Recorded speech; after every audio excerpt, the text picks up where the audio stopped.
Welcome back to MSNBC's The Beat. We have a lot of news today. Reverend William Barber is here. If you are just joining us, it was just late today that the Minnesota Attorney General announced these new murder charges elevated against the original officer at the center of the Floyd killing, and new charges, 3 new murder charges for the other officers. As mentioned, Reverend William Barber is here. He does more than one thing. And Reverend, it's good to have you back. I've talked to you about more than one thing. I'll mention to viewers that you are, of course, the co-chair of the Poor People's Campaign. You're a board member of the NAACP, and you have done work on organizing for many years in North Carolina. You were a leader of the movement known as Moral Mondays, which gained national attention. And today you are writing about Trump's use of the Bible as an obscenity. And you recommend he should try reading the words inside it. Let me begin, sir, given your work on the power of organizing. Do you think it is grassroots and street organizing that led to these murder charges today?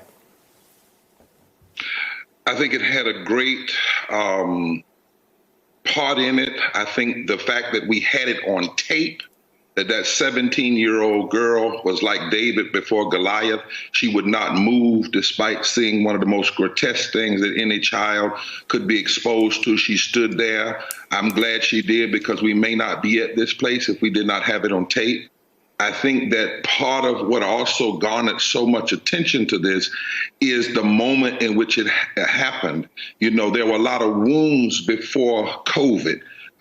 Systemic racism, systemic poverty, ecological devastation before COVID, the lack of health care before COVID. Then COVID hits and the wounds are exposed and exploited by the pandemic. And then 100,000 people are dead, and the ineptness of the president. And then you see a lynching on TV. I think all of those things combined had an impact. Reverend, let me ask you about that. You just said it, and you are someone that we call upon, that you think about these things, obviously, from a moral dimension, and you teach about God. And sometimes in our discourse and in the media, we shy away from that, and people have different beliefs. But when you think about that and God, what does it mean to you that we are living in a time of extreme death? This pandemic is all around us. It has not been an equal opportunity killer, but it has touched so many. And then within that, we see the killing, which Minnesota authorities now describe as an alleged charged murder. How do you see that interacting? Because we're dealing with this time of death, Reverend. Well, death can have, and especially death in the movement, can have the potential of destroying you and making you doubt and go into utter despair, or death can spur you, like the death of Emmett Till spurred Rosa Parks. It was the death of Swanna, Cheney, and Goodman that made more people go south, not less. It was the death of 4 girls in a Birmingham church 17 days after the March on Washington, and then the death of a president that pushed people to do more. Sometimes what death does is it makes people say, wait a minute, our systems are failing us. We may die, but we shouldn't die like this. And so we're going to resist the death. Like Claude McKay said in his book back in the Harlem Renaissance, if we must die, let us not die like hogs. And so what's happening is people are saying, this is not supposed to happen. The state is not supposed to kill you. The state is not supposed to keep you from having PPEs. The state is not supposed to take your health care. The state is not supposed to force you back to work in lethal situations like Trump did with meat packers. And certainly the state in your name is not supposed to murder somebody right in your face. Sometimes when that kind of death happens, it actually brings people to life.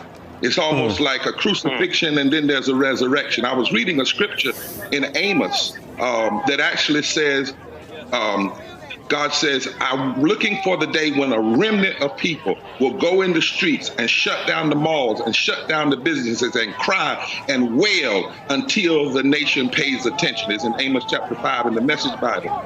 Some of that is what we're seeing in this moment. Thank you for that. The other thing I want to ask you about, as we're listening to you, Reverend, we're seeing the images from around the country. We're hearing some of the ambient sound. This is all happening. This is real. And it's happening as people get word of the new charges, but there's so many aspects to this around the whole country. I want to show you and our viewers one way we can measure what I think President Obama had referred to as well today, which is the notion that some of this is getting broader support, which takes a lot of the groundwork, as you well know. Here's the public support, for example, from the Ferguson protests in a poll that asked, were they reasonable? This was at the time. And everyone, I think, watching the news may remember those Ferguson protests in that era, Obama era. 25%. Today, when we ask, are people sympathetic to the Floyd protests, Reverend, you get a number that is way higher than our polarized views of all kinds of things, whether it's Donald Trump or religion or abortion. You get 64% today now of Americans say they're sympathetic to these protests. Do you see that as important growth, and why do you think that's happening? Well, again, I think it is important. It reminds me some of the Moral Monday movement when we got polling similar in the PPP polling, because people saw all of the diversity and they started looking at it different. They said, what's really going on here? And then they started listening to the issues we were talking about, and they recognized that all of us are threatened by this. If cops are putting their knees on people on camera and murdering them, this is not only being done in our name, it's threatening all of us, but also because this is a time when so many feel like the weight of injustice is on their necks. The weight of injustice is on their necks. We're in a time with 48 hours, you could be dead. And think about it, in the midst of this COVID, we have an increased health care for people. So many people, when they heard Floyd say, I can't breathe, they can identify that in so many ways, both in terms of racism and criminal injustice, but also in many of the other ways. This is an important development.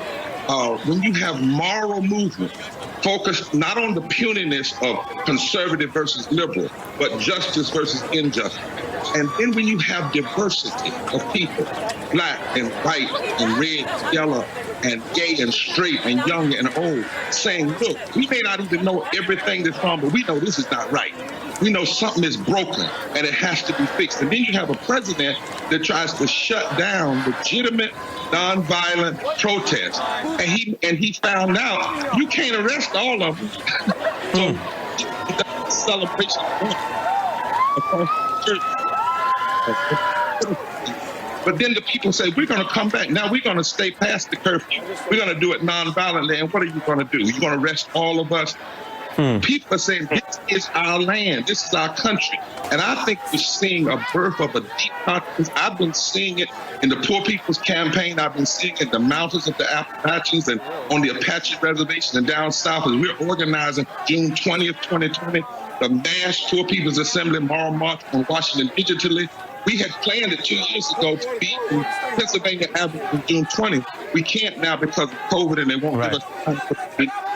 But it's going to be powerful because people know something is wrong and it's got to be fixed. You don't have to have racism. You don't have to have this kind of poverty.